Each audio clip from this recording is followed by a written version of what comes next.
Ah, eu estou vendo vocês. Ah, que bom.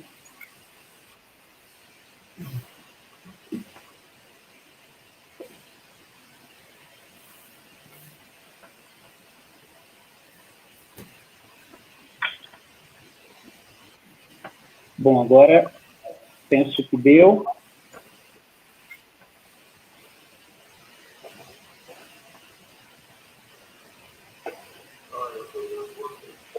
Ah, olha, mas só depois. Bom, então, boa tarde a todos e a todas. Em primeiro lugar, espero que estejam todos e todas bem de saúde nestes tempos delicados, perigosos e muito estranhos que nós vivemos.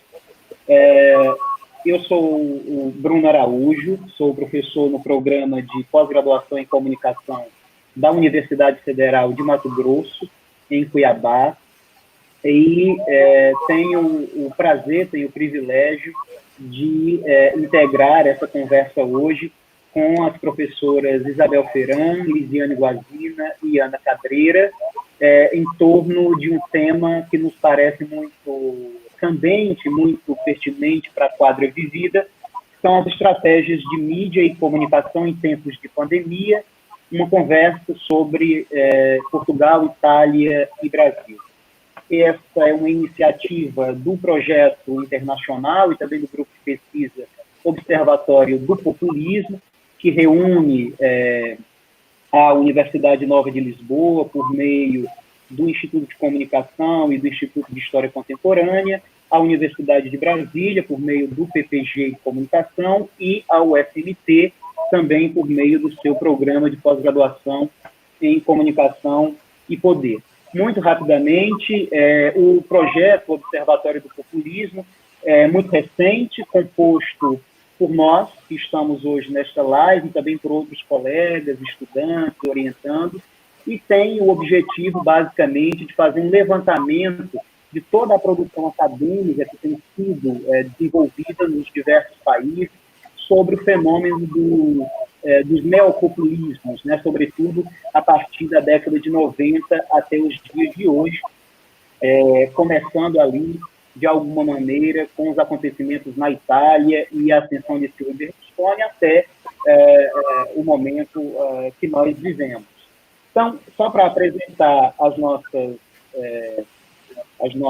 minhas colegas de live, né, que dispensam apresentações, mas só para cumprir o protocolo, nós temos aqui a professora Isabel Feran Cunha, que é investigadora, pesquisadora do Instituto de Comunicação da Universidade Nova de Lisboa, docente e pesquisadora nas áreas, né, de comunicação política, análise dos média e também dos média em relação, na sua relação com o mundo lusófono.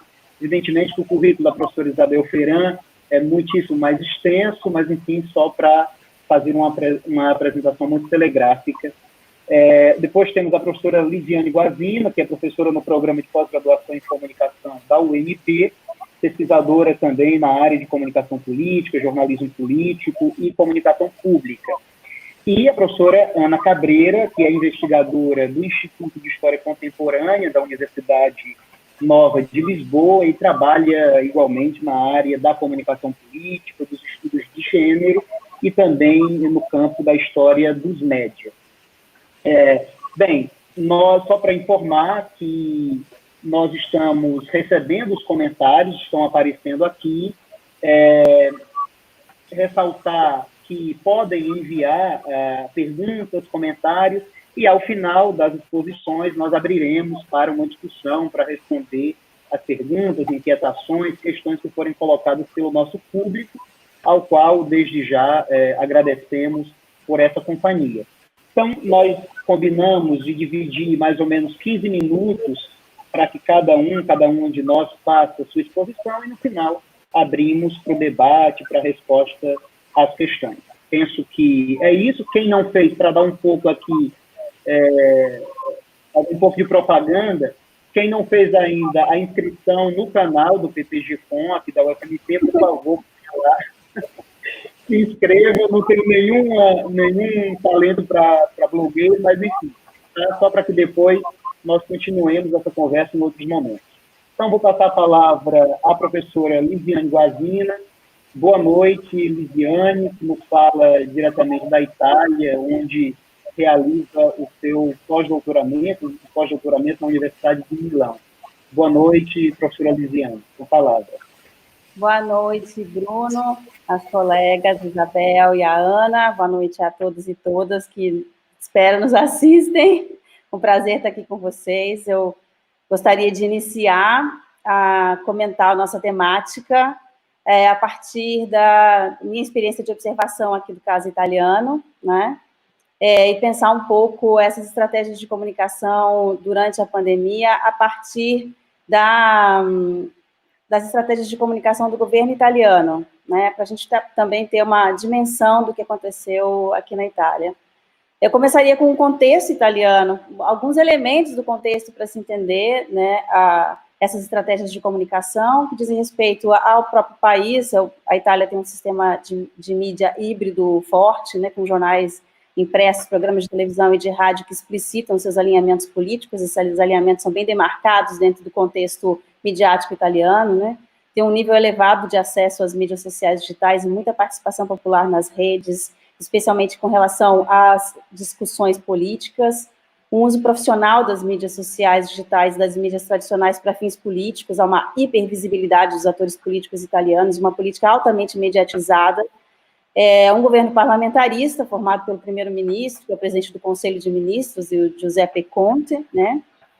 Além dele, tem o presidente da República, Sérgio Mattarella, e num contexto de governos, os governadores das regiões têm um alto nível de poder decisório, muitas vezes contestam as decisões do governo de Roma, que em alguns momentos, durante a gestão da pandemia, aconteceu e ainda acontece.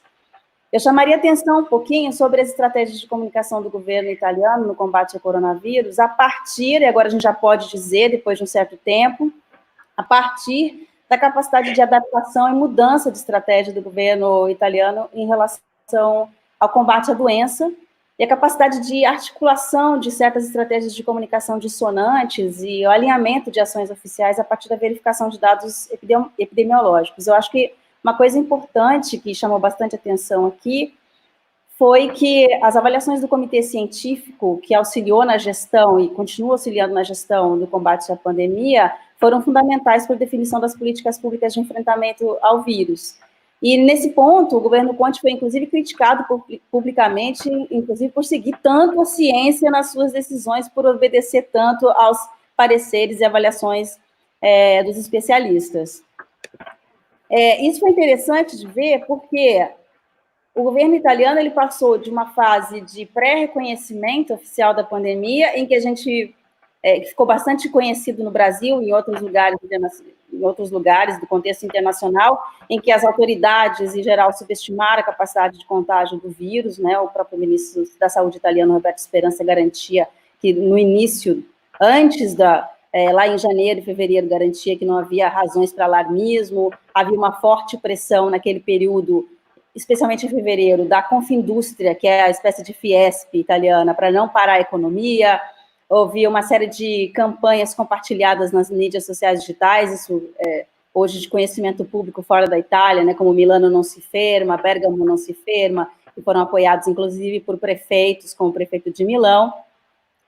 E apesar do noticiário crescente a respeito do coronavírus, da chegada de turistas que estavam positivos para o coronavírus, havia ainda uma pouca atenção de boa parte da população italiana sobre os efeitos da doença no sistema público de saúde. E isso era o elemento ali, especialmente em fevereiro, foram os elementos principais, né? Havia também de contexto para se entender essa fase de pré-reconhecimento oficial da epidemia. E havia também a epidemia como um elemento, como parte do jogo político governo-oposição naquele contexto. Tinha uma cobrança muito forte da oposição de direita, né, especialmente do populista Matteo Salvini da Lega e da Giorgia Meloni, do Fratelli d'Italia, que é um outro partido de direita, para que se tomassem medidas duras, e havia uma conexão desses dois atores, especialmente do Salvini, para haver uma vinculação explícita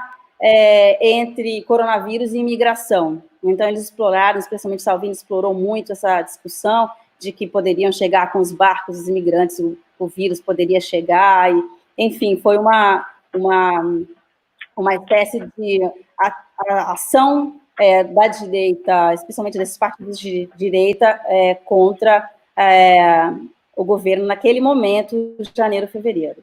A coisa começou a mudar de figura, ou seja, essa percepção de subestimar a capacidade de contágio da doença foi mudando de figura com o início oficial do primeiro caso positivo em 21 de fevereiro na cidade de Codonho. Ali, quando é o primeiro caso positivo comunitário, ou seja, sem a transmissão de fora da Itália, da China, ou vindo de um outro país, né?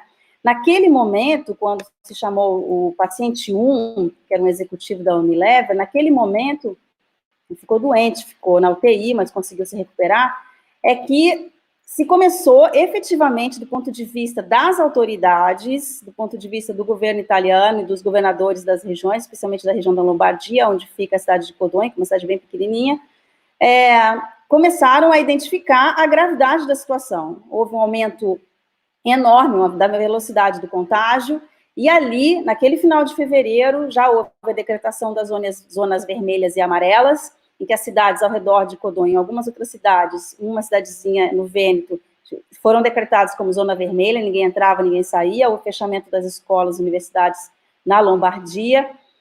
E em 2 semanas, aquelas semanas ali de 21 de fevereiro a 8 de março, houve uma reviravolta na forma como as autoridades lidaram com a situação, chegando no momento de 8 de março, em que o ministro Conte decreta o lockdown, o fechamento completo da Itália, né? Aquele momento realmente foi um momento muito tenso, e houve uma mudança de percepção da sociedade e do governo italiano, e uma mudança de comunicação, de estratégia de comunicação. O ministro Conte assumiu a comunicação oficial em transmissões diretas nas mídias sociais, na página dele, em discursos públicos no parlamento e em entrevistas. Antes, as manifestações públicas eram do ministro da Saúde, do Roberto Speranza. Então, passou diretamente para o primeiro-ministro Conte a divulgação e a comunicação das ações de governo a partir da decretação do lockdown. Ao contrário, por exemplo, do governo brasileiro, não há uma negação, e não houve uma negação em relação à doença naquele momento, nem uma defesa de remédio específico não comprovado para combater. Houve um reconhecimento efetivo da gravidade da situação e um posicionamento público de que o Estado existe, né? Uma garantia de que o Estado daria apoio, ainda que cheio de críticas e problemas em relação a isso, mas que o Estado daria apoio a quem precisasse, né? Do ponto de vista de comunicação, é muito interessante observar que houve uma estratégia de unificação das ações comunicativas espontâneas e estimuladas nas mídias sociais, nas mídias tradicionais. Por exemplo, então o governo lançou a campanha "E o resto a casa", eu fico em casa, que foi incorporado em campanhas de depoimentos de celebridades nos programas mais populares de televisão, e foi incorporada nos anúncios das principais marcas e das empresas italianas. Houve o surgimento da campanha espontânea, Andrà tutto bene, que vai dar tudo bem, vai dar tudo certo, né? Que surgiu de uma forma anônima, dizem que surgiu na Lombardia, na cidade da Lombardia, mas não se sabe exatamente, cresceu em todo o país com mensagens de motivação, foi incorporada pela população, especialmente pelas crianças que desenharam, foi impressa em todos os lugares, em bandeiras nas casas, e foi um grande apoio moral, digamos assim, para os profissionais que estavam na linha de frente, que ainda estão, né? As emissoras de rádio e televisão transmitiam mensagens de cuidados com o coronavírus de meia em meia hora, estava em todas as emissoras de televisão. Houve uma divulgação maciça dos números de telefone para atendimento emergencial em todas as mídias e divulgação das estratégias de atendimento. Isso não significa que em todos os lugares tenha dado certo, especialmente nas cidades que foram as mais atingidas, na Lombardia, houve uma espécie de transbordamento do número de casos nos hospitais e, efetivamente, muita gente ficou sem atendimento, e hoje essa é uma ferida do ponto de vista do país, mas houve essa estratégia de divulgação específica do processo de atendimento para todas as pessoas.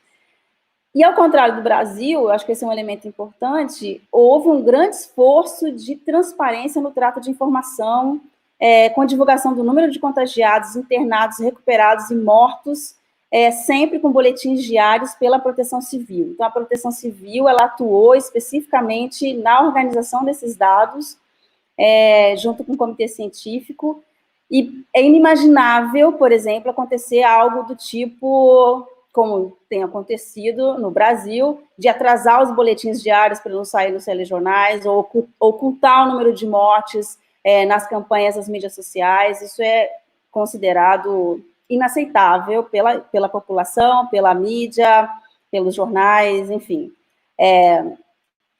Desde o dia 8 de maio, nós estamos aqui na chamada fase 2 da pandemia, quando os números de contágio desceram, né?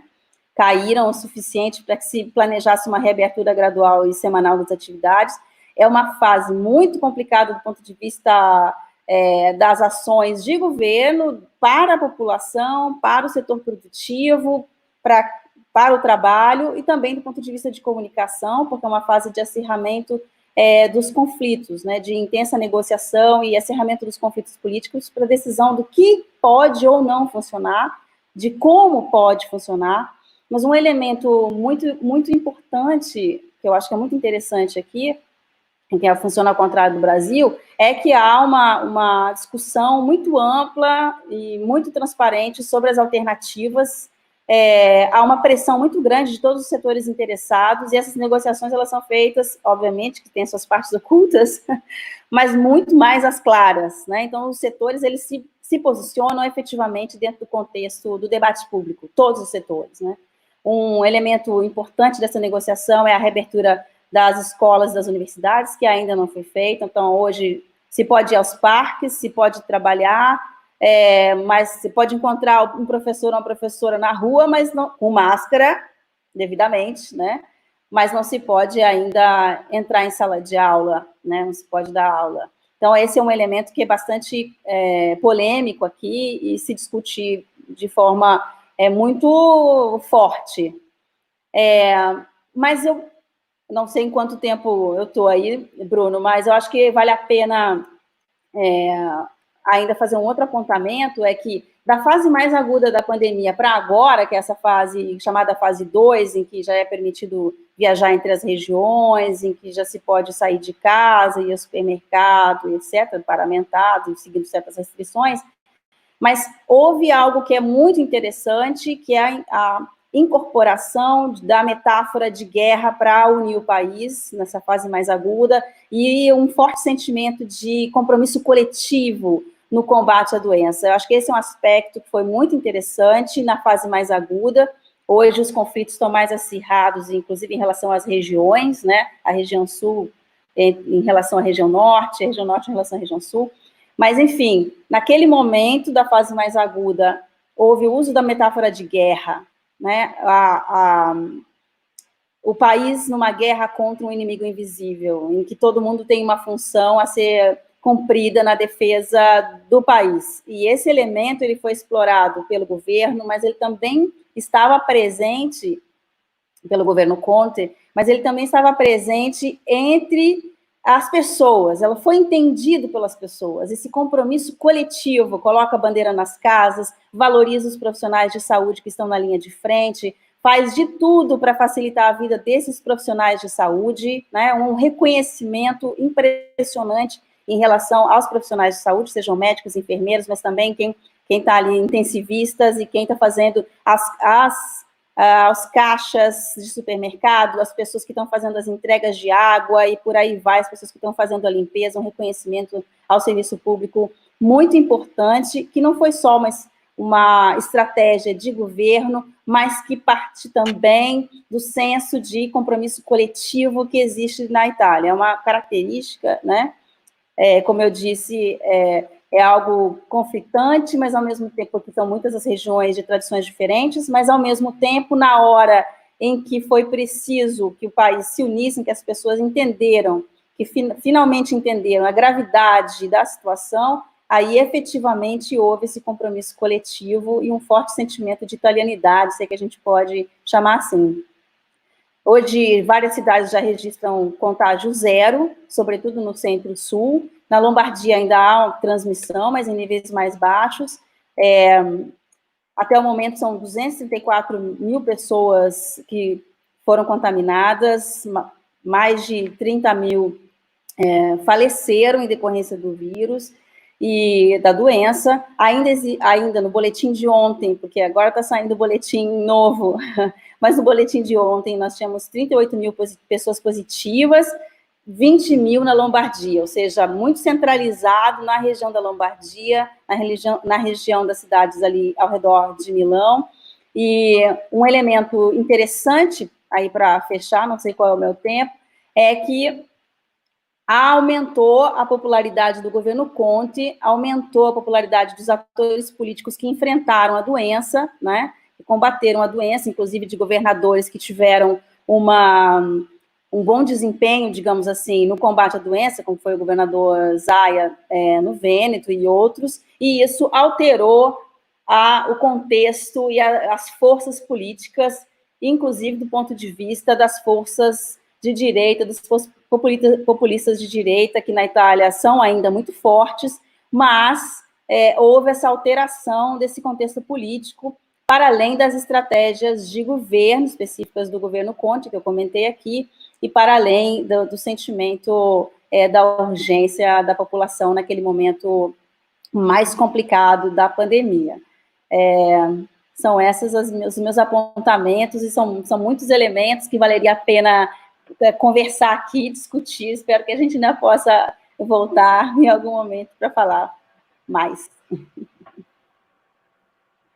Obrigado, Lidiane, um ótimo relato, e já temos aqui vários comentários, né, estabelecendo os paralelos com a realidade brasileira, que, como nós sabemos, é bastante diferente. Vou passar a palavra, então, à professora Isabel Ceran. Boa noite, professora, nos fala de Lisboa. Tem a palavra.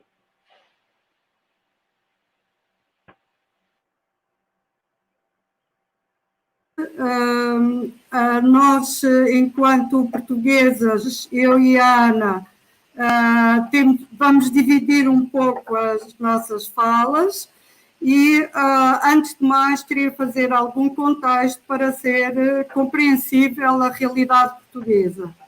Nós, em Portugal, temos um sistema mediático híbrido, ou seja, público e privado. As televisões são consideradas ainda um grande meio e o meio dominante, como alguns estudos determinam, embora as redes sociais tenham, junto da juventude e principalmente daqueles que têm maior educação, grande visibilidade. Também vos queria dizer que o nosso sistema, em termos políticos, temos um sistema parlamentar, temos um governo, atualmente o Partido Socialista, que é um partido que está na Assembleia de forma minoritária, digamos, mas com a maioria enquanto partido, e um Presidente da República que é fundamentalmente uma figura simbólica da nação, mas dado o político que é hoje, que exerce hoje a presidência, que é o Presidente Marcelo Rebelo de Sousa, nós temos uma grande cumplicidade entre o Primeiro-Ministro e o Presidente da República. Relativamente à pandemia, portanto, isto é o contexto geral, quanto à pandemia, nós tivemos uma grande experiência, ou seja, na Europa, como é sabido, houve como que uma cascata. A Itália, depois França, Espanha, enfim, para este lado, não é? Portugal. E, na verdade, nós aprendemos, e o governo aprendeu, e a sociedade portuguesa aprendeu bastante com a Itália, primeiro, e posteriormente com a Espanha. Portanto, há uma série, digamos, de erros que foram cometidos inicialmente em Itália e em Espanha, que em Portugal vão ser minimizados dentro das possibilidades económicas e sociais portuguesas, não é? Também é necessário ter em conta que o sistema de saúde português, o Serviço Nacional de Saúde português, é um sistema que vem sendo debilitado, principalmente a partir da intervenção e do pedido de ajuda externo de 2011, e a partir daí o sistema ficou extremamente debilitado, assim como todo o serviço público português, que foi, enfim, ajustado pela austeridade imposta pela Troika durante 4 anos, propriamente dito. Com este contexto, nós tivemos em Portugal vários períodos de entender a chegada da pandemia. O primeiro período nós temos até ao dia 2 de março, que é quase como uma expectativa muito insuflada pelos meios de comunicação mainstream, na pergunta quando é que chega cá e como é que vai chegar, não é? Portanto, todos os dias dizia suspeito de infecção, mas depois os testes revelavam que não estava positivo. Portanto, isto criou uma expectativa da chegada do vírus e, simultaneamente, é interessante verificar que é a direita, principalmente o partido mais à direita, que começa a insuflar a ideia de que é necessário fechar fronteiras, que é necessário criar barreiras à imigração, que é necessário, enfim, criar uma série de medidas autoritárias para controlar a pandemia. Ou seja, é a extrema-direita que vai entrar, antes mesmo de surgir qualquer caso, a ideia de que temos de fechar, não é? Isto teria que ser analisado, enfim, com mais tempo, no sentido do nacionalismo, dos populismos, etc. Portanto, é fechar. Na verdade, o primeiro caso em Portugal é detectado no dia 2 de março e, independentemente de alguns portugueses terem entrado em Portugal já infectados, mas principalmente um executivo de um grande banco, e não ter sido identificado imediatamente como coronavírus e ter passado por um hospital público e depois é que entrou realmente como sendo infectado.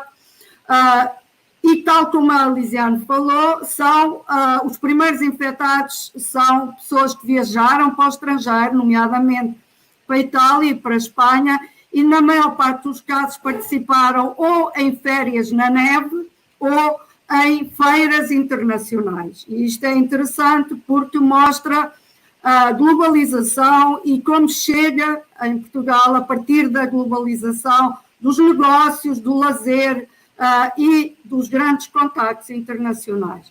Portanto, nós não podemos entender as estratégias de comunicação, quer dos média mainstream, quer do governo, de uma maneira única durante o período da pandemia. Na verdade, há vários momentos.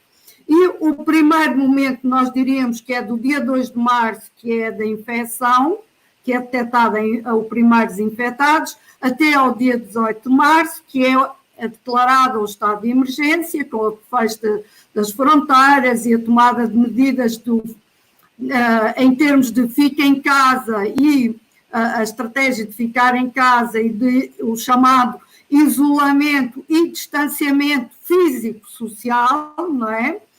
Não o distanciamento social, mas o distanciamento físico-social, que é uma diferença conceptual bastante importante de se fazer, e, simultaneamente, do estado de emergência até ao fim do estado de emergência, que é no dia 2 de maio. Portanto, nós temos aqui já 2 períodos, um primeiro período de 2 a 18 de março, e depois de 18 de março a 2 de maio, onde realmente as estratégias de comunicação se tornaram dos média mainstream e, simultaneamente, do governo se tornaram muito apuradas e coincidentes. E nisso nós temos de ter em conta um fator que penso que é bastante inédito, que é uma campanha que a Direção-Geral de Saúde, ou seja, a parte científica do governo relativamente à saúde, onde os epidemiologistas, os médicos especialistas, etc., têm um papel muito importante, e essa campanha, que somos todos uma só voz, essa campanha é lançada pela Direção-Geral de Saúde com a participação das televisões abertas em Portugal. E isso penso que é muito importante, porque toda esta estratégia está subordinada à ideia que as rivalidades, as competições e concorrências entre meios televisivos, que é muito grande em Portugal, porque o mercado português de publicidade e o mercado da audiência em Portugal é muito estreito, o país é pequeno, é estreito, e essa campanha e esse acordo entre a Direção-Geral de Saúde e as televisões, ela está subordinada à ideia de que as rivalidades entre televisões e entre os meios mainstream terminam quando está em causa digamos, a sobrevivência do povo, e está em causa o princípio da saúde de uma sociedade. Portanto, isto penso que é algo inédito na Europa, pelo menos que aquilo que eu conheço. Não aconteceu em Espanha de maneira nenhuma, e não aconteceu, que eu saiba, em Itália ou em França. E esta ideia tem muito a ver com a postura da comunicação estratégica da Direção-Geral de Saúde, do Ministério da Saúde, que está subordinada enfim, a 5 fatores que eu penso que são importantes sublinhar aqui. A primeira questão é informar, ou seja, informar de forma clara. Portanto, o primeiro fator é informar, o segundo é clarificar, o terceiro é repetir, estar sempre a repetir, não é?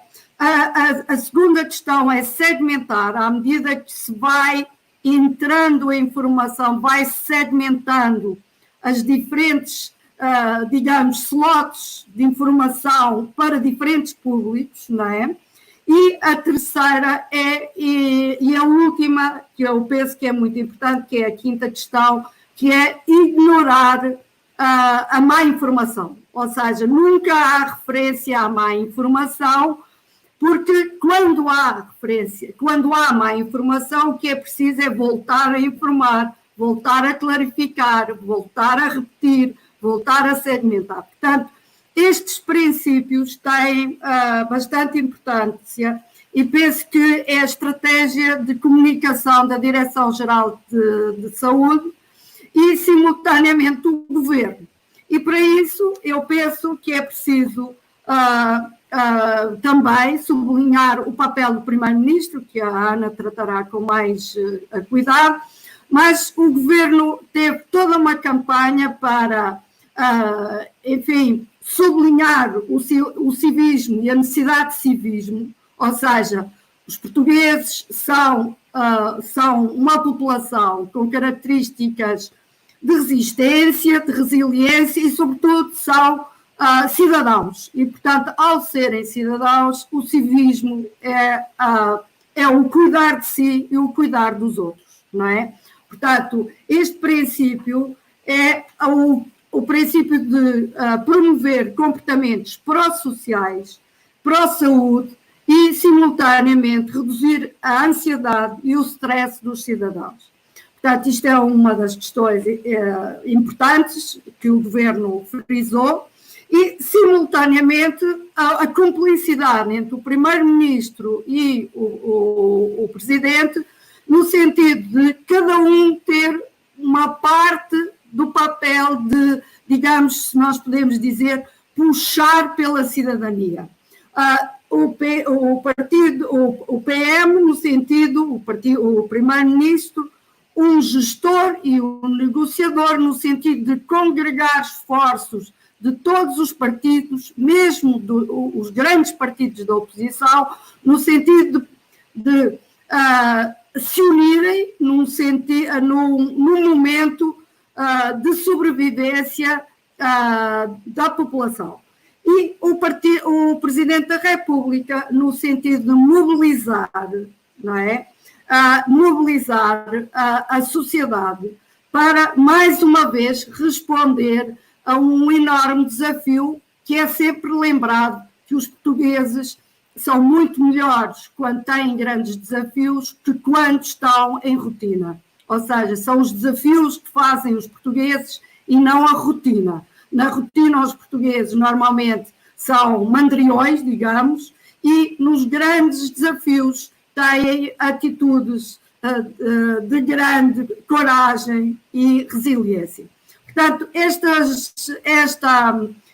esta ideia um pouco estereotipada do que é o português e como reage o português foi puxada pelo primeiro-ministro e puxada pelo Presidente da República no sentido de conseguirem mobilizar os portugueses para ficarem em casa, para perderem salário, para perderem, enfim, muitas das suas formas de viver, porque é preciso ter em conta que Portugal é um país que vive do turismo e 14% do seu PIB é o turismo.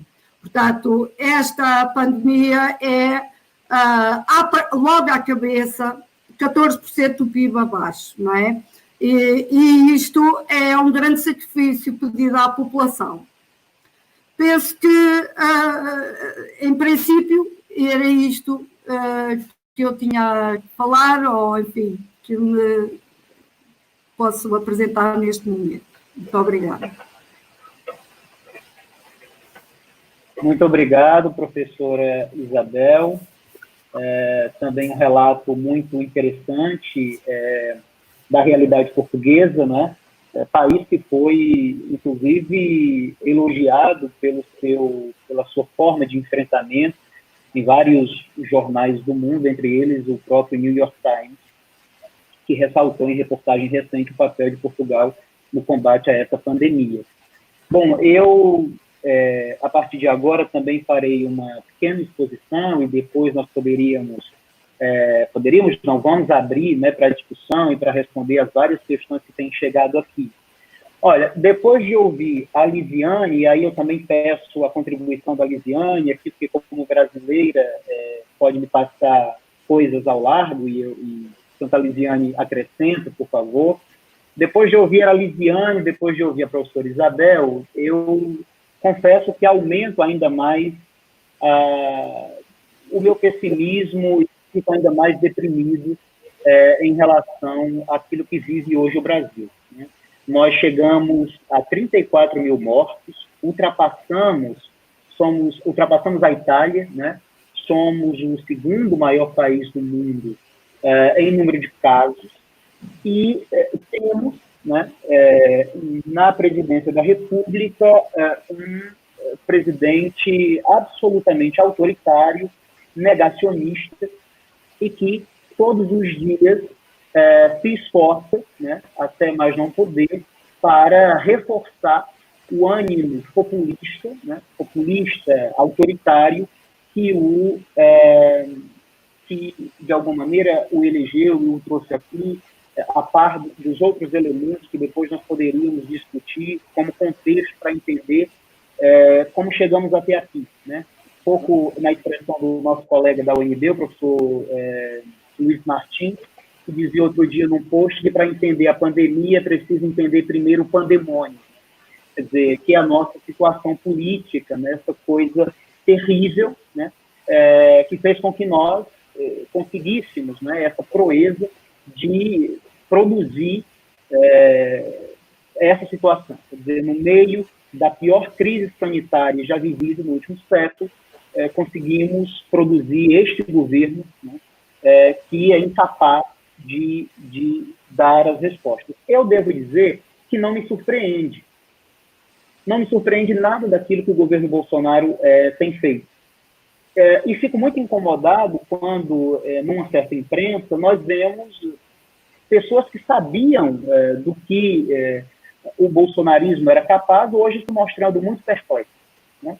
Eu, até porque a nossa live é sobre estratégias de mídia também, eu gosto sempre de recordar o papel que a nossa mídia hegemônica teve, né, na construção desse contexto político em que nós vivemos hoje. Portanto, a perplexidade é alguma coisa que soa muitas vezes cínica, né?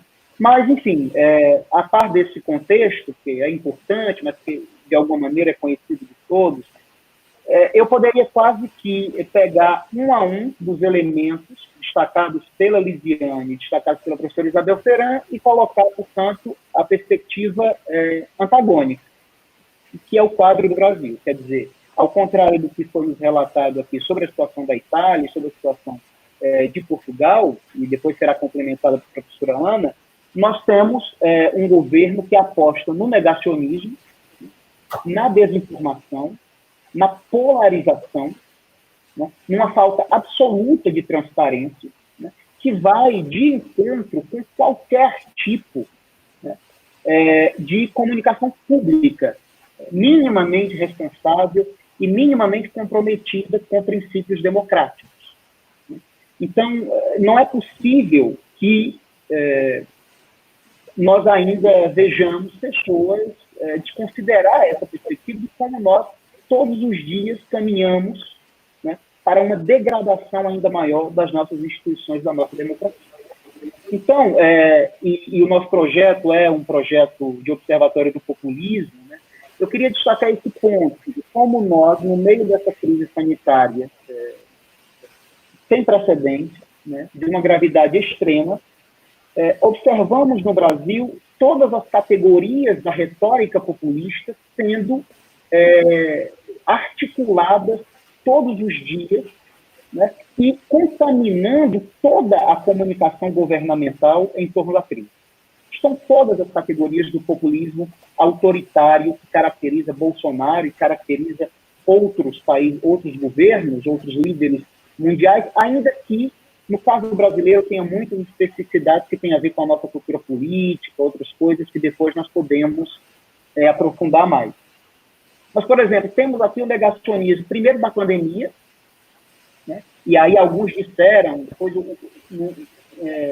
no início, né, o governo, inclusive, se negou a mandar buscar da China aquele grupo de brasileiros que estava lá, e depois voltou atrás, e aí alguns disseram, bom, ok, o governo está reconhecendo a gravidade. Então, na verdade, não fazia o menor sentido, porque, de fato, nunca reconheceu, mesmo quando mandou buscar os brasileiros que estavam na China, né? Então, você tem um negacionismo, que é uma categoria central da retórica populista, que anima Bolsonaro e o seu governo, de maneira geral, da pandemia, da ciência, do discurso científico em geral, do discurso especializado, uma negação e um ataque veemente ao próprio sistema, né, e aqui as outras instituições da República, né, nós temos assistido aí ataques diretos, como nunca houve, né, ao Supremo Tribunal Federal, né, que, enfim, né, diz a Constituição, o guardião do texto constitucional. Nunca nós assistimos. Eu acho engraçado quando algumas pessoas fazem paralelos com governos anteriores. Nunca houve esse grau de belicismo, esse grau de ataque tão direto a outras instituições da República, como nós vemos agora da parte do chefe do Executivo. Enquanto isso, nós aqui não podemos mais quase falar em curva, né? Temos que falar em reta, porque a situação todos os dias se complica muito mais. E enquanto as autoridades nos estados e nos municípios, as autoridades sanitárias, os enfermeiros, os médicos, sobretudo no sistema público, de saúde, né, que foi durante tanto tempo vilipendiado, criticado por pessoas que hoje estão no poder, né, é quem tem, de alguma maneira, garantido que nós não tenhamos uma tragédia ainda maior. Né? Porque quando nós vemos na televisão todos os dias as cenas de desespero, né, é uma coisa que nos deixa atordoados, e observem que essas cenas de desespero, elas são sempre, né, em frente de UPAs, né, de hospitais públicos, e, portanto, de alguma maneira, você tem aqui, né, diretamente um grupo, né, de pessoas que são os de sempre, né, os pretos, os pobres, que estão ainda mais, né, vulneráveis com toda essa situação. Então, depois da polarização, né, que eu já referi de alguma maneira, do nós versus eles, né? Então, uma hora o inimigo são as instituições, depois o inimigo é a imprensa, a inimiga é a imprensa, né? Nós chegamos agora à situação de jornais, né? Enfim, determinarem que os jornalistas não vão mais à porta do Palácio da Alvorada, porque eles eram, né, e são todos os dias atacados, né, por uma claque bolsonarista que acompanha ali as declarações diárias do presidente da República, quando, na verdade, o Palácio do Planalto teria condições, né, por meio da FECOM, de oferecer um lugar adequado para que o presidente da República falasse com a imprensa, mas não faz isso porque, de fato, faz parte da estratégia do governo brasileiro, neste momento, acirrar a polarização, e isso é de uma gravidade impressionante. E depois o reforço, né, do mito do salvador da pátria, da narrativa mítica em torno de Bolsonaro, que vai todos os domingos, né, protagonizando cenas, enfim, que deixam o mundo atordoado. Né? No domingo passado, sobrevoou a esplanada dos ministérios de helicóptero, ao lado do ministro da Defesa, andou a cavalo, né, quer dizer, numa demonstração ridícula, né, de uma espécie de Mussolini tropical.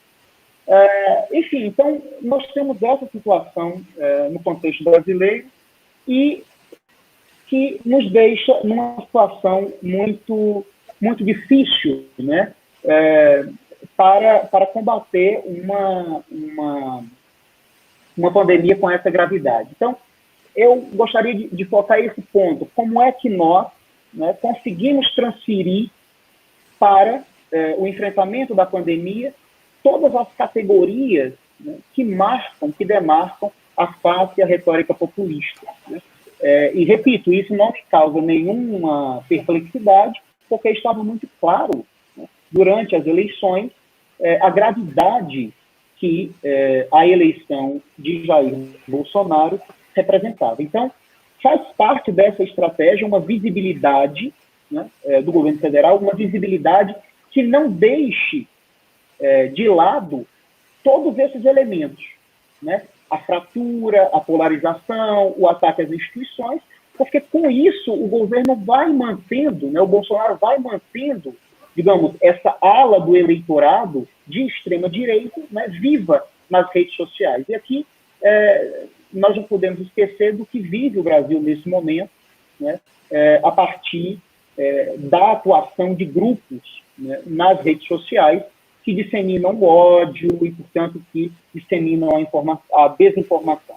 Então, é essa a situação que o Brasil vive, né? Uma falta de transparência, uma desinformação. O governo é um agente de desinformação no Brasil, né? Um investimento na polarização, tanto todos os elementos que se pode observar na retórica de líderes populistas. Essa semana saiu uma reportagem no New York Times muito interessante, que mostrava que não é coincidência que os países onde a curva da Covid-19 dos casos cresce com maior rapidez sejam aqueles países governados por aquilo que alguns autores chamam de populistas autoritários e liberais, né?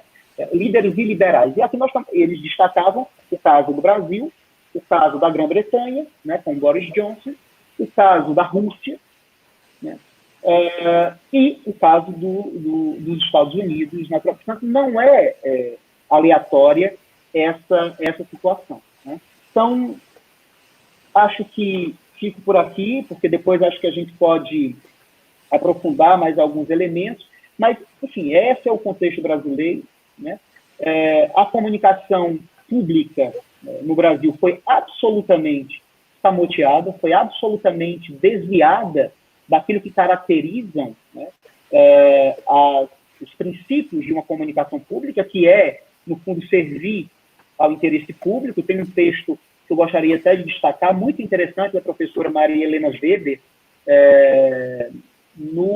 na página da Compolítica, em que ela destaca justamente essa dificuldade, né, de se fazer uma comunicação pública real a partir dessa narrativa perversa do presidente da República. Né? Só para destacar uma das estratégias de comunicação, e com isso eu fecho, do nosso Ministério da Saúde, né?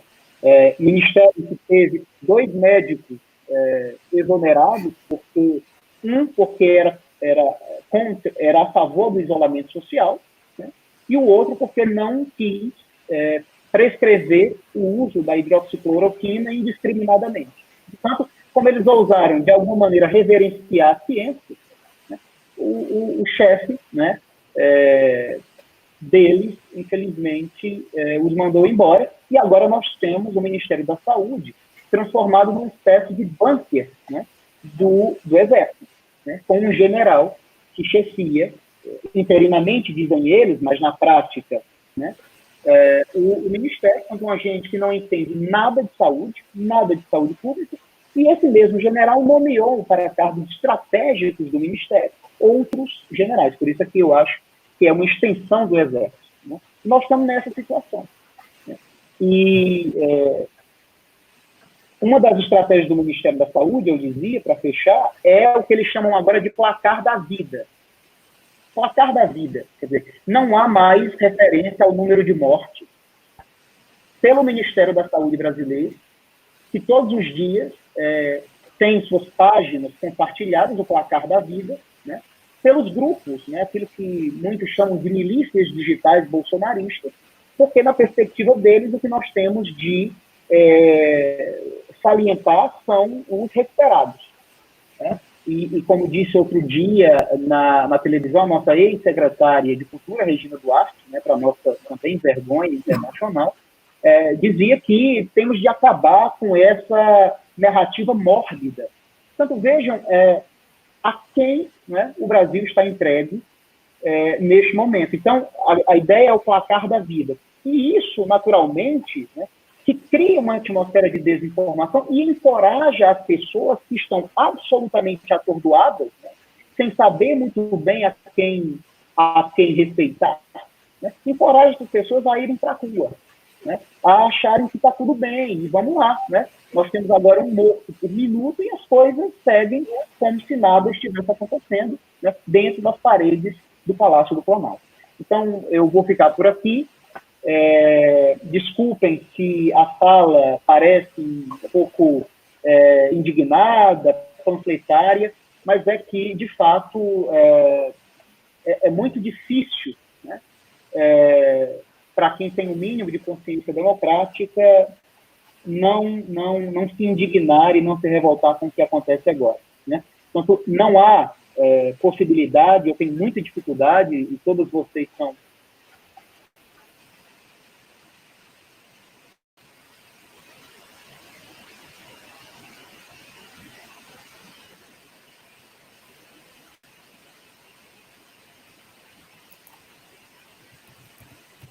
Então, caiu aqui. Me ouvem? Enfim, então, eu só dizer que é absolutamente difícil para qualquer um analisar qualquer iniciativa desse governo numa perspectiva que considere categorias clássicas da democracia liberal, digamos, por menos intensa que ela seja, para usar aqui a ideia dos níveis de intensidade, não tem democracia perfeita, né? Mas no caso aqui nós estamos muito abaixo de qualquer nível mínimo de democracia liberal. É isso que eu queria destacar. Obrigado. E vou passar, então, a palavra para a professora Ana Cabreira. Numa situação de pandemia grave como esta que enfrentamos e que atravessamos, a informação, uma informação de qualidade clara, torna-se absolutamente vital e converte-se até num importante dispositivo de saúde pública. O jornalismo ganha alguma relevância social na sequência desta pandemia e convertem-se até nas principais janelas do mundo. E estou-me a referir em particular à televisão. Durante o mês de março, por exemplo, as audiências na televisão cresceram 23% em relação ao igual período do ano anterior. Durante o mês de março, o campo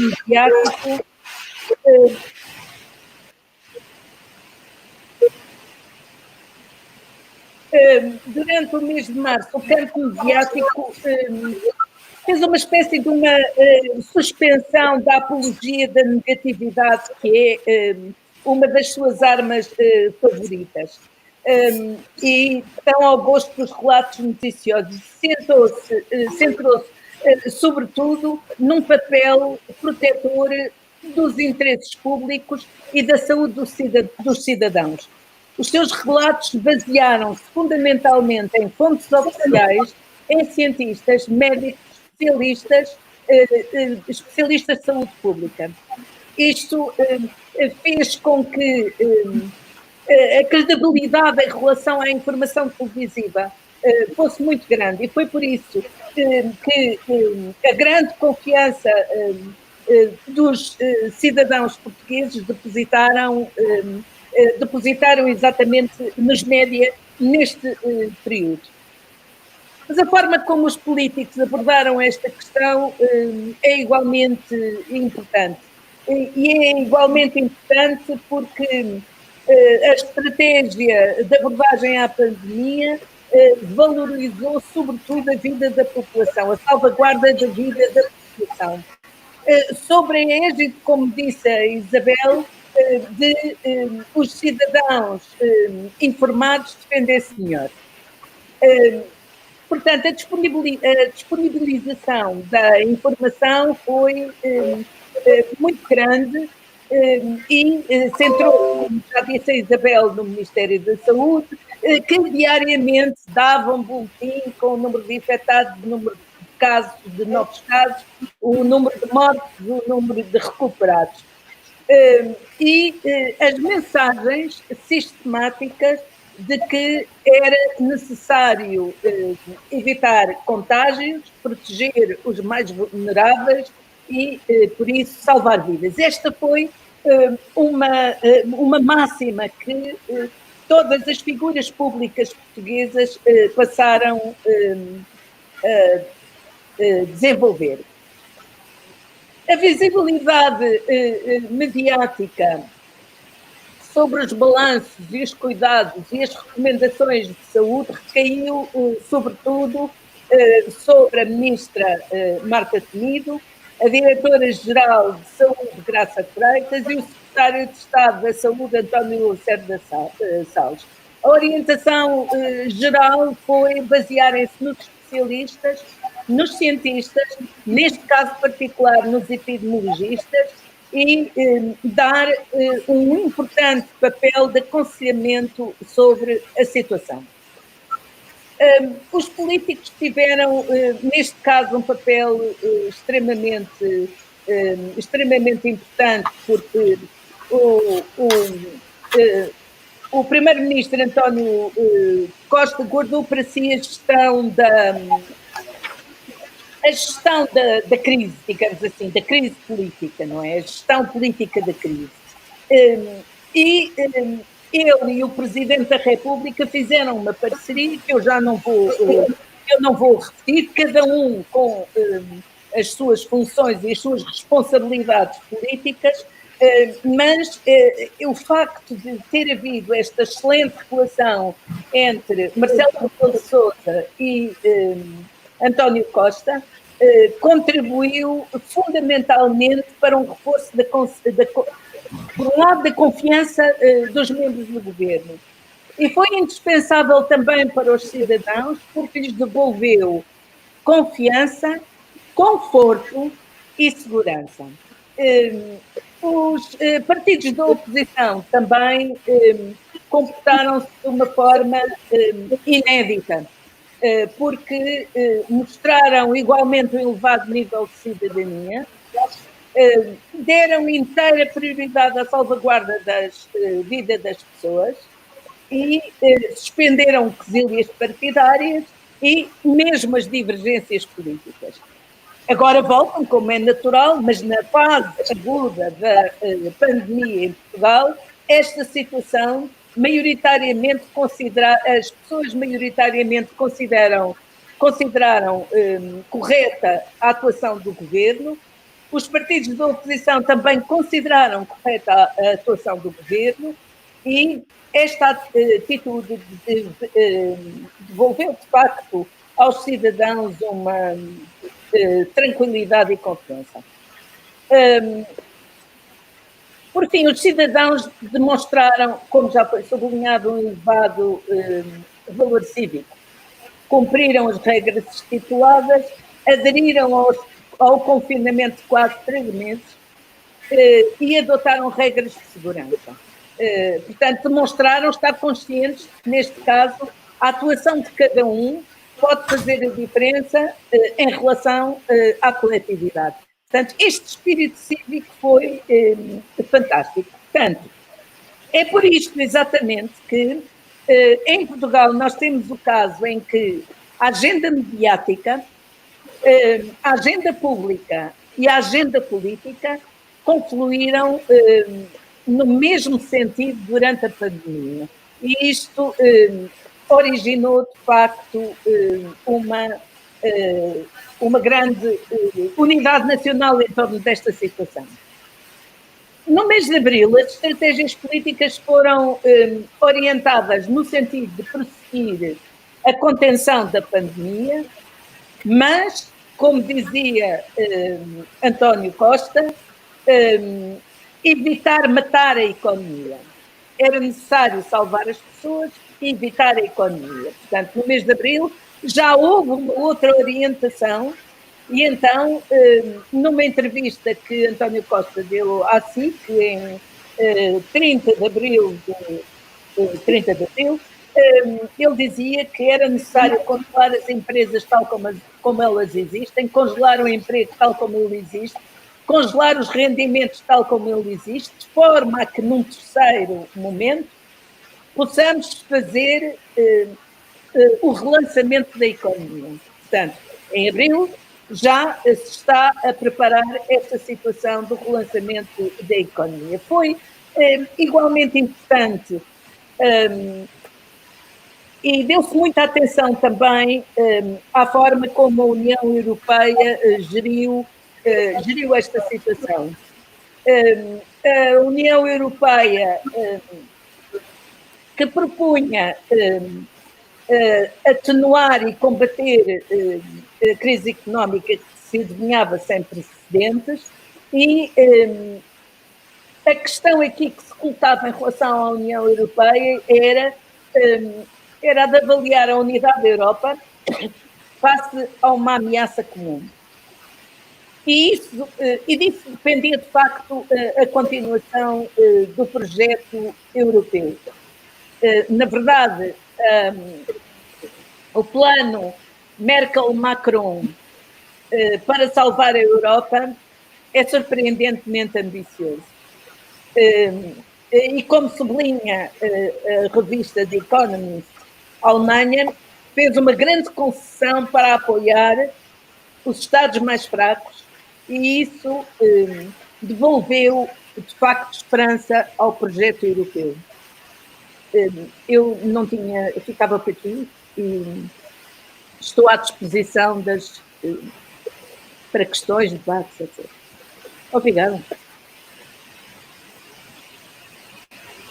Obrigado, Ana, pela ótima exposição também. Bom, agora temos um quadro, né, constituído com as diferentes realidades. Então, peço aos nossos microfones que estão abertos, peço à nossa audiência, a qual eu agradeço mais uma vez pela companhia, que continuem enviando as questões. Nós vamos fazer aqui, porque já temos mais de 1 hora de live, vamos dedicar aqui ao menos 2 rodadas para responder algumas questões, e eu vou incluindo, um pouco pela ordem que elas chegaram, as perguntas que foram sendo feitas, e aí todos nós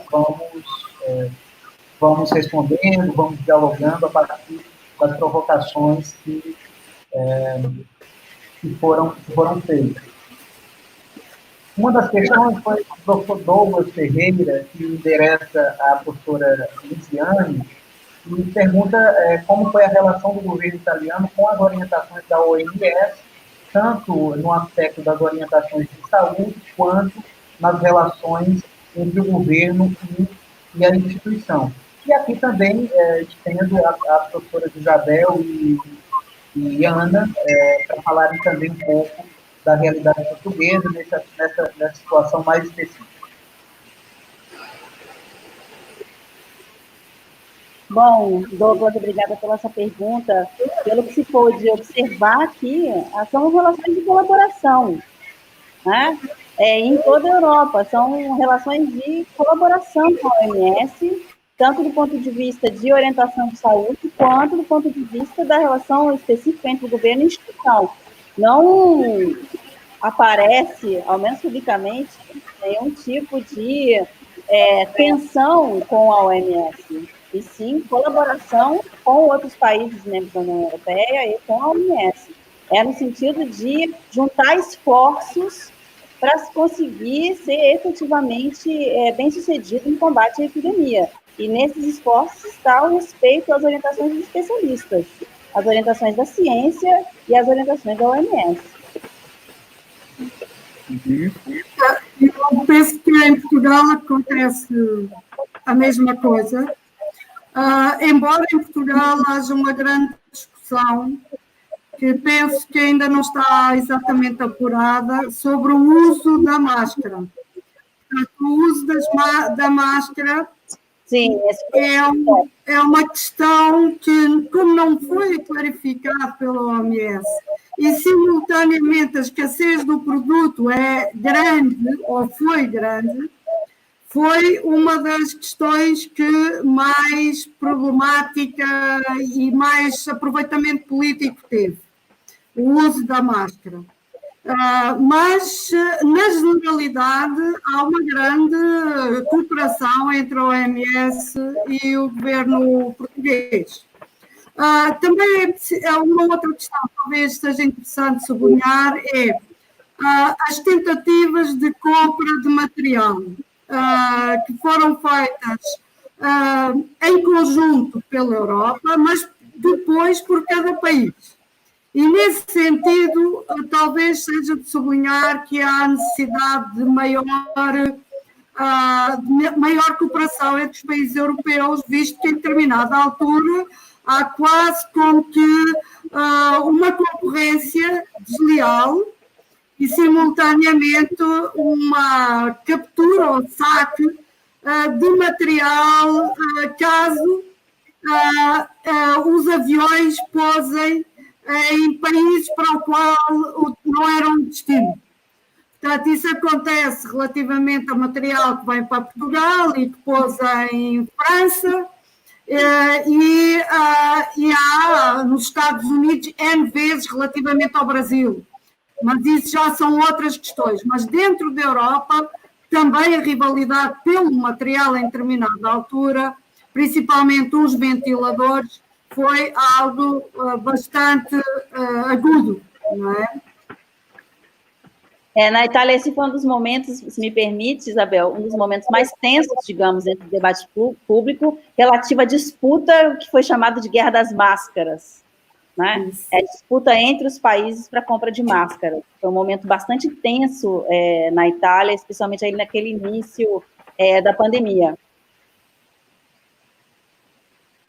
Tá. Uma outra questão aqui, encaminhada pela professora Tamires Coelho, e pergunta o seguinte: poderíamos dizer que a comunicação do governo português aprendeu não apenas com vizinhos durante a pandemia, mas também com os problemas comunicativos experienciados das crises econômicas anteriores? Eu parece-me que aprendeu, sobretudo... o Primeiro-Ministro tem qualidades natas comunicacionais, de facto, mas a posição crítica que ele teve em relação a toda a atuação do antigo governo na gestão da crise económica deu-lhe, de facto, uma grande aprendizagem. E o início da governação dele foi o início de governação apostando nas pessoas. E isso fez a diferença e foi, de certa forma, ele prosseguiu com essa política em relação ao combate à pandemia. Aliás, só para complementar a Ana, o grande slogan da área da comunicação do governo é: o comportamento humano é o fator-chave na pandemia. Portanto, eu penso que isso é a síntese deste nosso governo, não é? Do Partido Socialista, é as pessoas. Uhum. Tivemos sorte, nós. Tivemos.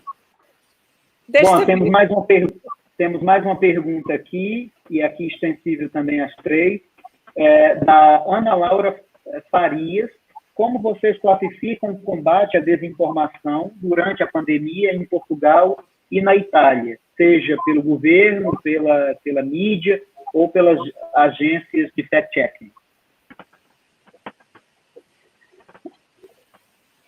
Bem complicada essa questão. É óbvio que existe desinformação também aqui na Itália, existem grupos negacionistas em relação à pandemia, grupos de extrema-direita que são negacionistas, recentemente foram para a praça aqui, inclusive, mas não são grupos considerados minoritários, mas óbvio que existe desinformação em todos os grupos, especialmente nas mídias sociais digitais, mas aqui acho que seria interessante relatar a experiência dos programas de televisão, que são bastante populares aqui, né? Muitos programas de televisão são longos e com apresentadores e com opinião de editorialistas, de jornais, inclusive.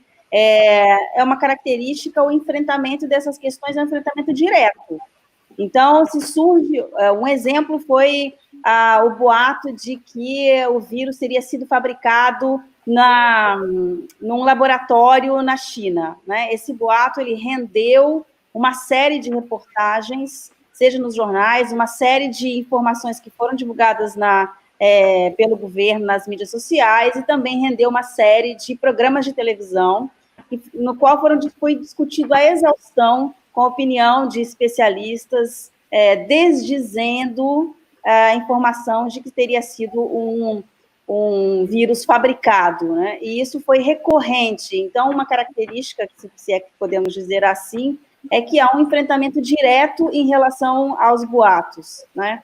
Eles não ficam vinculados a uma checagem de agência num canto de página ou num pedacinho de um programa de televisão, num trecho de programa. Eles são efetivamente debatidos e isso aparece o tempo todo até se esgotar o assunto, né? Esse eu acho que é um aspecto interessante desse modus operandi dentro do debate público aqui na Itália. Eu destacaria. Professora Ana, Isabel. Ana. Como o governo tem lidado com esse processo de desinformação? Relativamente ao combate à desinformação, há um programa que é um programa que já tem alguma história na SIC, que é o Polígrafo, não é? O Polígrafo trabalhou, é um programa semanal, e nesse programa semanal são checadas as informações veiculadas não só nas redes sociais, mas como nos média mainstream e que têm, enfim, a conotação de notícias falsas. Portanto, esse foi um dos programas que mais batalhou sobre isso, sobre essa questão. E em simultâneo, como eu disse na minha intervenção, houve uma certa estratégia do governo, sobretudo da Direção-Geral de Saúde, que fazia as apresentações diárias através do secretário-geral ou da diretora-geral ou da ministra da Saúde, que era ignorar completamente as notícias falsas. Ou seja, não havia referência a qualquer notícia falsa sobre a pandemia e, portanto, a estratégia era voltar a repetir a informação, voltar a explicar, a clarificar, etc., ignorando a informação falsa veiculada. São as duas questões que eu vi como estratégia. Também a televisão, ao chamar comentadores, muitos deles das áreas da especialidade médica, cientistas, etc., também contribuiu para evitar essas notícias falsas. Sem dúvida. Temos aqui um comentário do Jair Ratner.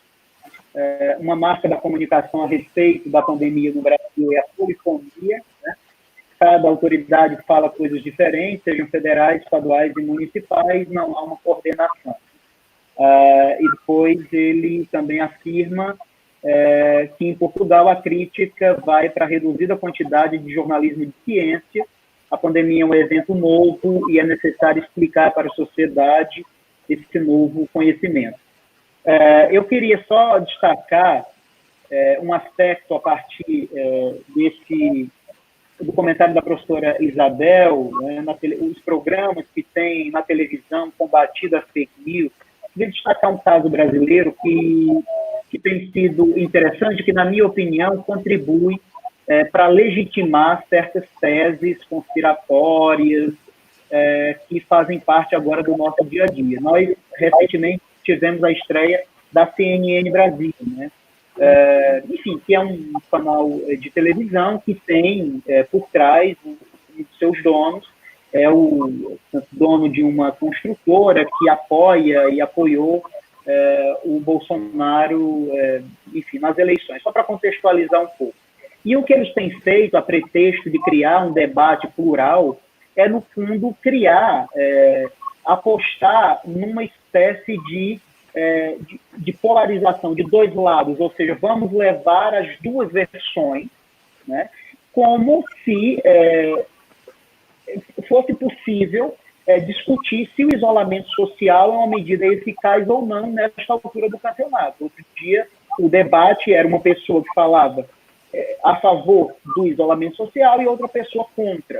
Outro dia era um debate sobre o uso ou não da cloroquina para todo mundo. E aí você encontra lá alguém, né, muitas vezes políticos bolsonaristas, pessoas identificadas com o Bolsonaro, que vão lá dizer o contrário do que o especialista, do que o cientista está dizendo. Ora, isso não é um debate, isso não é sinônimo de pluralidade.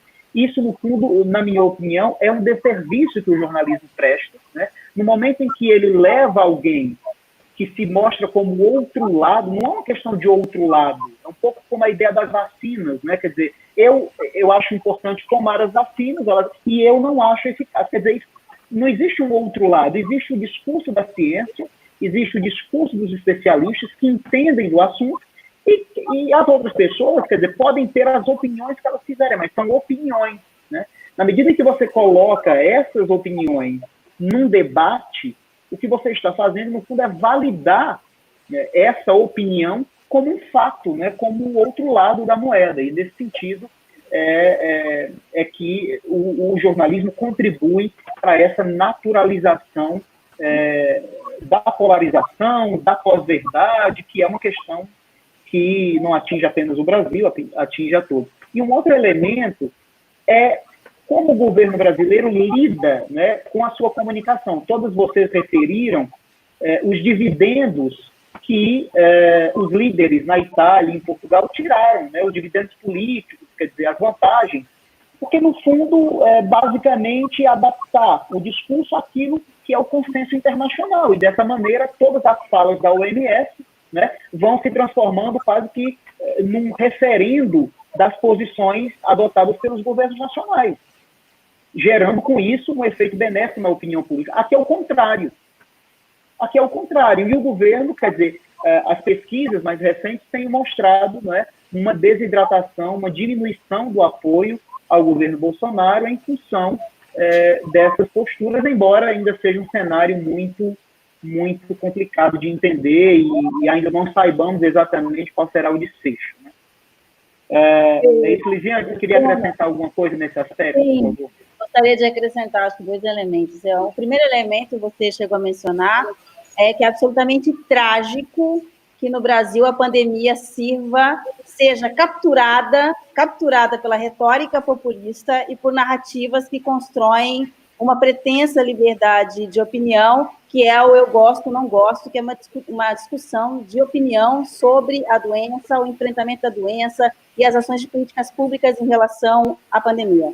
É absolutamente trágico que isso aconteça, porque a pandemia, no caso brasileiro, ela se tornou um objeto da disputa política narrativa do grupo que hoje exerce o poder na presidência da República. Então, é muito complicado quando um evento do porte, do tamanho, um evento histórico, que é a pandemia, o tamanho da pandemia, com a quantidade de implicações que tem num país, seja capturado dentro dessa narrativa e seja utilizado como um elemento de combate político, porque é um elemento de combate político, né? Nessa medida, como elemento de combate político, é visto só como um elemento de combate político, como de acirramento de conflito político. Qualquer um que tem um posicionamento em defesa da vida e de uma ação efetiva de política pública em relação à pandemia é visto como um adversário ou então como um inimigo.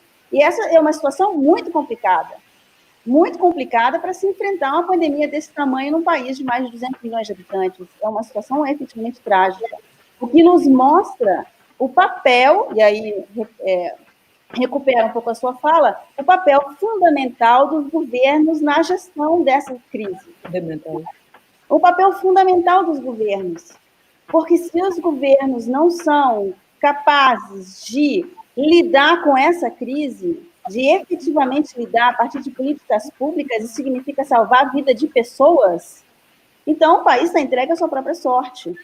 Né? Essa que é a verdade. Então, os governos têm um papel fundamental na gestão da crise. É claro que todos temos, como cidadãos, cidadãs, os meios de comunicação, mas os governos têm um papel fundamental porque eles detêm o poder efetivo de gestão de políticas públicas, de saúde, sanitárias, que efetivamente vão fazer diferença na vida das pessoas.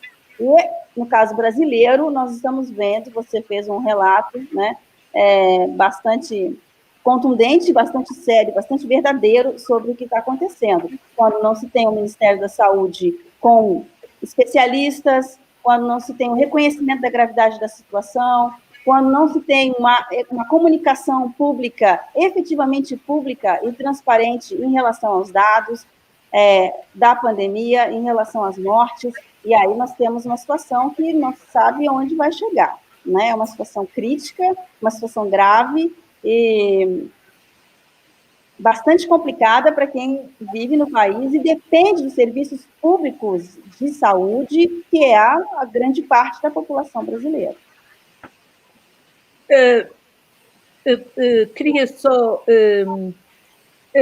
dizer que vocês têm toda a razão naquilo que estão a dizer. E é dramático e é criminoso, eu diria mesmo criminoso, quando se coloca a ciência como uma opinião. A ciência é ciência, não é objeto de opiniões. Os terraplanistas também acham que se deve dar a perspectiva da Terra plana e a outra perspectiva. Isto não é uma questão de opinião, é uma questão de onde nós chegamos no nosso conhecimento científico. E fazer tábua rasa disto, como tem feito o Bolsonaro e como têm feito todos os populistas, em boa verdade, e como faz o Trump. Sim, não podemos deixar de falar aqui do Trump, porque é catastrófica a forma como a questão também está a ser gerida na América. E há uma conclusão que nós podemos tirar. Nos países onde os governos não tomaram atitudes humanistas de defesa das pessoas em relação à doença, são os países onde a crise da pandemia avançou com números catastróficos. E isso aplica-se também à Suécia, é preciso ver. E isso aplica-se também à Suécia, que é algo que nós não estaríamos à espera. Nada. É isso. Chegou uma questão aqui também interessante, que é, nós, enfim, já construímos aqui o quadro dramático, né, do Brasil, e a Keila Rosa gostaria de saber como é que a imprensa internacional tem olhado para o Brasil. Nós sabemos que a comunidade internacional tem olhado com grande perplexidade, há um estranhamento, né, internacional, como dizia outro dia a professora Isabel Ceran, em relação ao Brasil neste momento. E como é que vocês têm lido a imprensa internacional, como é que ela tem se posicionado em relação a esse contexto vivido no Brasil hoje? Relativamente, eu posso falar, porque isso é um assunto que me toca até numa perspectiva muito, digamos, pessoal e doméstica. Ora, essa questão, por exemplo, nos noticiários, nas televisões em Portugal, abertas e as codificadas, portanto, as televisões de notícia, uma vez que durante todo este período da pandemia não há futebol, não houve futebol, o que é que aconteceu? O período de futebol é praticamente dividido entre notícias do Brasil e notícias dos Estados Unidos. E isto significa meia hora, cerca de quase 15 minutos para cada um destes países. E aquilo que aparece digamos, além do estranhamento, é o pitoresco e o trágico. Ou seja, as televisões portuguesas são, enfim, com grandes problemas e carências económicas, têm, digamos que, a maior parte deles tem repórteres, ou seja, correspondentes nesses países, e a televisão pública tem correspondentes de alto nível que viajam no país inteiro, não é? Tanto no Brasil como nos Estados Unidos, e o Brasil transmite grande parte das imagens relativas ao mise-en-scène, ou seja, o espetáculo Bolsonaro. É o espetáculo Bolsonaro e a Paulista, a Avenida Paulista, tudo o que aparece na Avenida Paulista também aparece na televisão portuguesa, assim como grande parte do que aparece na Copacabana, portanto, na Avenida Copacabana. Portanto, são três grandes cenários, é o Planalto, o cenário da Avenida Paulista e o cenário de Copacabana. Portanto, faz com que o Brasil nos apareça como digamos, um cenário extremamente constante, onde hoje em dia já não há qualquer manifestação de censura dos correspondentes ou dos repórteres à extravagância do Bolsonaro e à resposta dos seus apoiantes ou à resposta dos anti-Bolsonaro. Portanto, a objetividade, digamos que já não se faz, porque já há um lado, e esse lado, aparentemente, é pela democracia, não é? Pelo restauro da democracia no Brasil. Isso penso que é uma coisa bastante interessante, apesar que, por exemplo, no caso da SIC, os correspondentes as televisões filiadas é a Globo. E a Globo aparece em Portugal com um discurso bastante posicionado. E não é o discurso posicionado ao lado do Bolsonaro, não é. Quando aparece como filiada da SIC.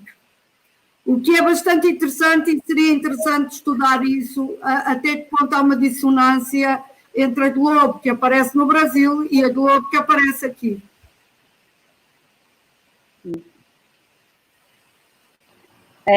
No caso italiano, o Brasil não recebia muito destaque, até porque, por exemplo, a imprensa italiana ela é muito voltada para si mesma, para os casos europeus e para os Estados Unidos, né?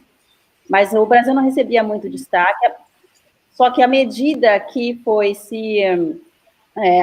a crise no Brasil foi se agravando, então aí sim apareceram reportagens na mídia italiana sobre o Brasil, especialmente bastante negativas em relação ao Bolsonaro, com um espanto e estranhamento, para usar a palavra da Isabel, com bastante estranhamento, e explorando as contradições entre aquilo que o Bolsonaro fala e declara e a situação do Brasil, as imagens das covas em Belém, também em Manaus, né? A situação na Amazônia, que tem bastante apelo aqui, uma certa comparação com o Trump, dos negacionistas, os últimos negacionistas em relação à pandemia. Então, esses elementos são bastante explorados quando aparece uma reportagem sobre o caso brasileiro.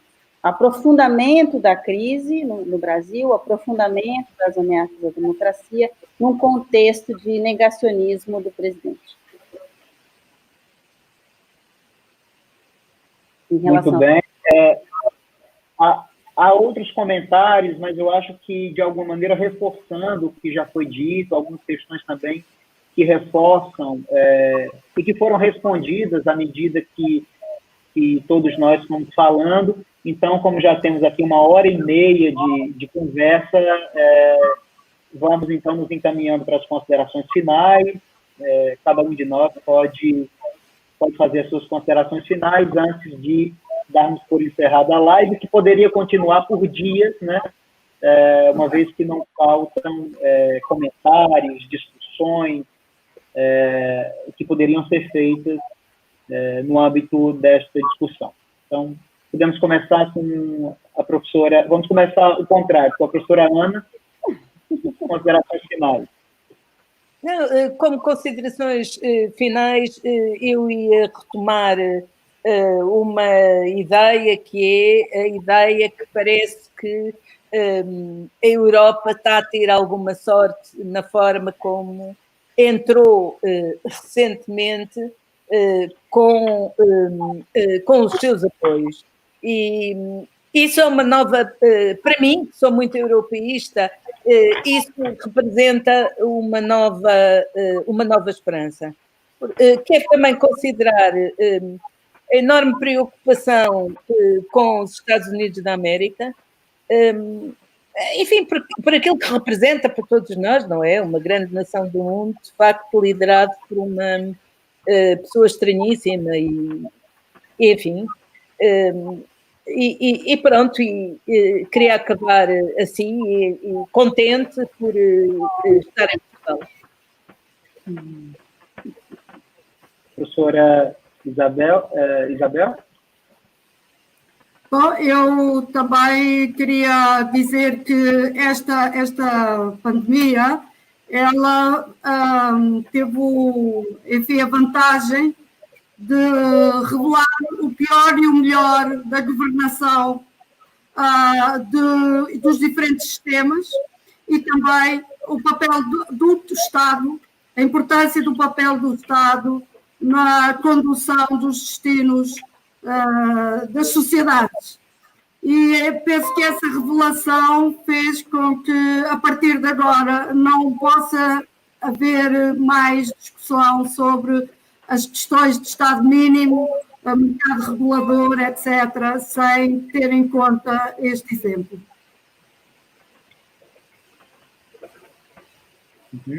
Lisiane? Eu destacaria 2 aspectos.